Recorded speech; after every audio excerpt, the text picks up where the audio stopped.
Welcome back. Today I am pleased to announce my next Automa, which is going to be for Century Eastern Wonders, as well as Century Eastern Mountains if you have the Golem version. This video is going to show you how to do the normal game setup for Century Eastern Wonders and how the Automa deck works with it. So to play the normal way in Eastern Wonders / Eastern Mountain, you're going to set up the board per the normal instructions for a two-player game in the rulebook. You will also collect all the bonus tiles and place them out, and you will remove the 6 and 4-point tiles and put them back in the box. The AI does not need a player board, so you can just place their outpost off to the side and place their ship nearby. Depending on which difficulty level you want to play on, the setup's going to be a little bit different based off what starting cubes you're going to start with, as well as how many cards to remove from the Automa deck. So we're going to play, in this example, on normal, so we're going to start with 1 yellow cube and 1 green cube, which we can see we already have that set up and ready to go on our player board. We're going to take the Automa deck, and we're going to remove 7 cards from it, and we're going to make 3 stacks of 9 as well as 1 stack of 6. So let's go ahead and do that now. So the Automa deck is made up of 36 non-victory point cards as well as 8 victory point cards. You want to make sure that you have these split out, and what we're going to do is we're going to remove 7 cards from this deck, and then we're going to randomly shuffle these and select 4. Okay? So I've already shuffled this. We'll remove 7. 1, 2, 3, 4, 5, 6, 7. Place those back in the box. And now we're going to make 4 stacks. So we're going to go 1, 2, 3, 4, 5. Once you get 5 cards in the last stack, you're going to just place cards in the top 3 stacks. So 6, 7, 8, and now you're going to take your 8 victory point cards, you're going to give them a shuffle, you're going to select 4, and you're going to place 1 on each stack. That will give these stacks, these 3 stacks, 9 cards, and this stack 6 cards. You're going to shuffle all 4 of these and place these 3 stacks on top of one another, and then finally on top of the last pile, just like so.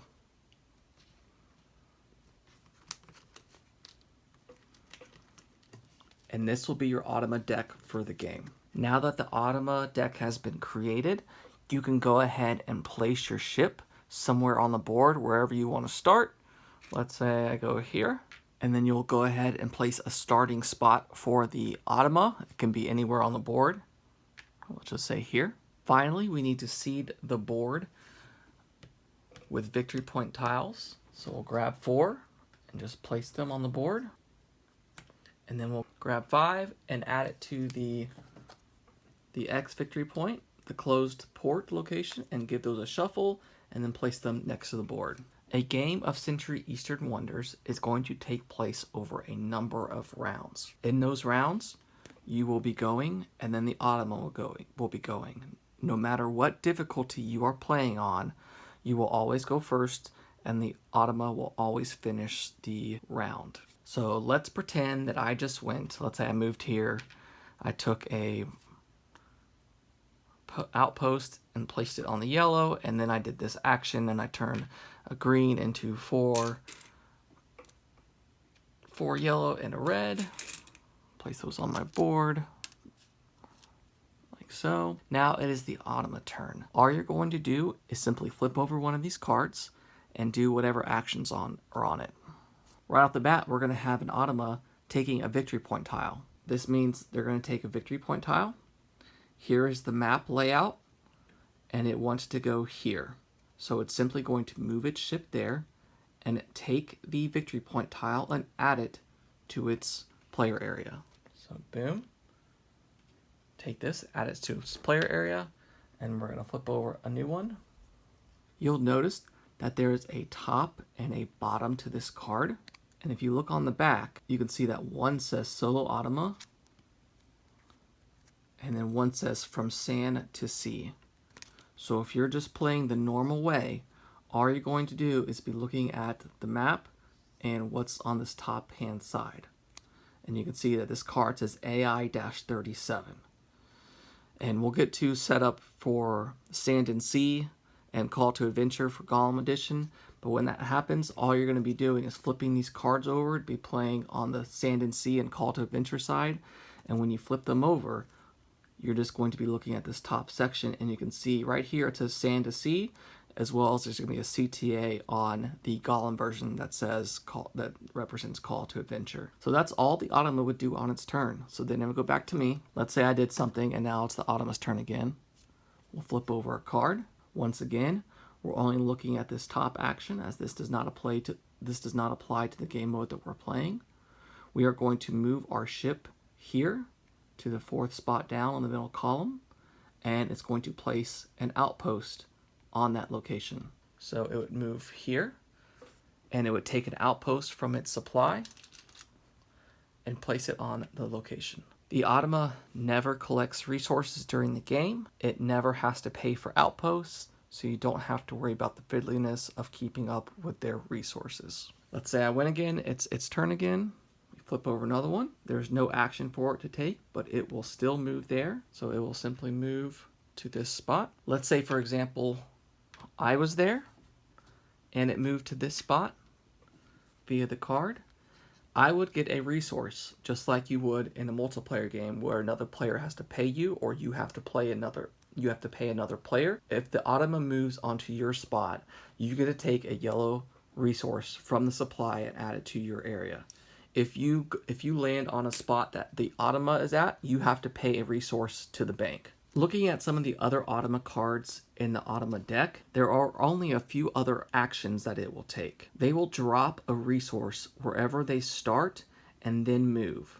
So let's say this is the card it pulled. It wants to move to this location, but it's going to drop a red cube wherever it's starting. So looking at the board, it's going to drop a red cube here, and it's going to then move there. Let's say the next turn it pulled this card. It would drop a yellow cube where it's at, and it would move here. The last thing that could possibly do on its turn, if this card got pulled, it's going to move to this location. It's going to drop an outpost, and it's going to collect the highest victory point bonus tile remaining. So when you're playing against the Automa, at setup, we removed the 6 and 4 point victory point bonus tile. So if that card got pulled right now, it would take the 5. Let's say I've already taken the 5 and the only one that's left is a 3. It would take the 3. And if there are none left, it won't take any. So those are the basic actions that it will take. Although I don't have the Golem version of this game, I want to run through those real quick, because it's the same thing. The icons just look a little different as to match the theme of the game. So for Eastern Mountains, this is the outpost icon. This represents the victory point bonus tile that it would take. Here's the map. Here's where it would go. Once again, it's double-sided, so there's a Call to Adventure side as well as just the base game side. Once again, that's an outpost. Once again, it would just drop a yellow gem wherever it started its turn at. And that's it. We'll go over Call to Adventure once we go over Sand to Sea. The game will end at the end of a round where either you or the Automa has collected your 4th victory point tile. And remember, you start the round and the Automa always finishes a round. So if they collect their 4th victory point tile during a round, the game will end without you getting another turn. So at the end of the game, we're going to score just like we would in a multiplayer game. We're going to score for our victory point tiles, any victory points on bonus tiles we've collected throughout the game, any points we've unlocked on our player mat, and any points for upgraded cubes, which are red, green, or brown. The Automa is going to score for any victory point tiles it has, for any victory point bonus tiles it has. It's going to score based off the difficulty. So on a normal difficulty game, the Automa is going to gain 1 point for each yellow cube left on the player board. So in this case, it would get 3 additional points. but this changes based off the difficulty you're playing on. So you want to make sure you read this card. Non-placed Automa outposts score 3 points each. So you're going to look at whatever's left, and they're going to score an additional 3 points. So what this does is during the game, you don't really want outposts to come onto the board because it makes it harder for you to get outposts on the board. But at the same time, you need them to come out on the board because any leftover ones that have not been placed are going to score victory points for the Automa. So there's this fine balance of how many do you want to come out. Also, if you try to rush to a victory, there might be 10, 15 left in here, and that's going to score them a lot of points. So you have to be very mindful of how many are left that have not been placed. In case of a tie, the Automa wins. You're supposed to be better than the Automa, so you need to beat them outright. And that is how you play a game of Century Eastern Wonders. One last thing, if an Automa ever lands on a tile with a cube, it would simply take the cube and place it back to the supply. Alright, moving on to how to play From Sand to Sea, as well as Call to Adventure if you have the Golem version. Once again, you're going to set up the board just as you would according to the rules in the box. You're going to place your marker somewhere on the board. You're going to place the AI's marker somewhere on the board. You're going to take the market deck from Century Spice Road / Golem, and you're going to create a row of 4. You want to make sure you take your 2 starting cards into your hand. Flip over the player board. At this time, you're going to remove 4 outposts from both yours and the Automa's supply and return them back to the box. You're going to take your starting cubes based off the Sand to Sea or Call to Adventure, whatever difficulty you're playing on. Once again, normal, so starting cubes is 1 yellow and 1 green. For Sand to Sea mode, for normal difficulty, we're going to remove 4 cards from the stack of Automa cards and then make 4 stacks of cards just like we did before. This time we're going to end up having 3 stacks of 10 and 1 stack of 6. So once again, shuffle these, remove 4. You're going to evenly distribute the cards until you have 5 in this stack, and then you're going to put the remaining in these 3 stacks. Once you're done with that, you're going to take the 8 victory point cards, you're going to shuffle them, take 4 and place 1 in each stack. Shuffle each stack and place these 3 stacks on top of the littlest stack. Once you do that, all you're going to do is simply turn the cards over so you can see From Sand to Sea or to Call it Adventure, and then you're going to place that in the Automa play area. The rules play just like they would in multiplayer. You're going to be using cards to upgrade cubes, using played cards or cards in your hand to move your ship around the board.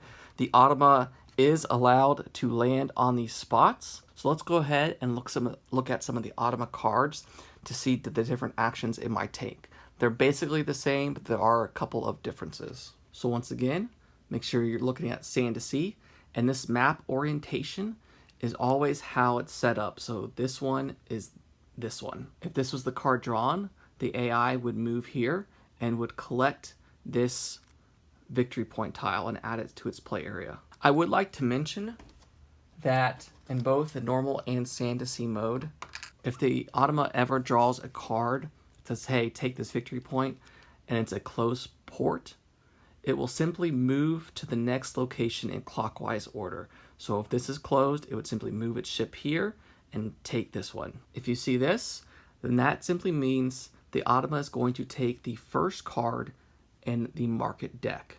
So it's going to take it and simply discard it. If you played my Century Spice Road Automa, that will be very familiar to you.